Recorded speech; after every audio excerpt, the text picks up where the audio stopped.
যুদ্ধবিরতির পর ইউক্রেনের নিরাপত্তা নিশ্চিতে বড় পদক্ষেপ নিয়েছে পশ্চিমা দেশগুলো। বৃহস্পতিবার ফ্রান্সের রাজধানী প্যারিসে প্রেসিডেন্ট ভলোদিমির জেলেনস্কির সঙ্গে বৈঠক শেষে ফরাসি প্রেসিডেন্ট ইমানুয়েল ম্যাখো জানান, অন্তত ২৬টি দেশ যুদ্ধ শেষে ইউক্রেনের সেনা মোতায়েনে সম্মত হয়েছে। ম্যাখো বলেন, ইউক্রেনের সেনাবাহিনী পুনর্গঠন ও শক্তিশালী করতেও প্রতিশ্রুতি দিয়েছে দেশগুলো। Європейські виробничі лінії. জেলেন্সকির সঙ্গে এই বৈঠকে যোগ দিয়েছিলেন ৩৫টি দেশের শীর্ষ নেতা।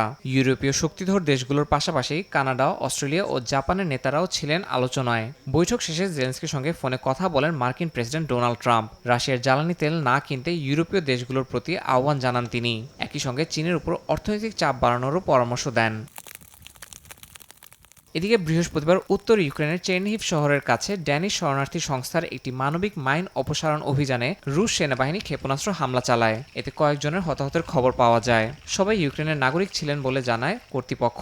হামলার পর ড্যানিশ রিফিউজি কাউন্সিলের লোগোযুক্ত একটি গাড়ি পুড়ে যাওয়ার দৃশ্য ধরা পড়ে স্থানীয় গণমাধ্যমে। রুশ সেনারা দাবি করেছে সেখানে একটি ড্রোন লঞ্চ সাইটকে লক্ষ্যবস্তু করা হয়েছিল।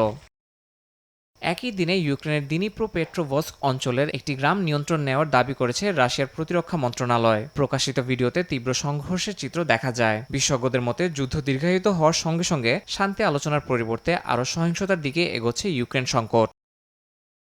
ইয়াসিন মোহাম্মদ জিসান, সময় সংবাদ।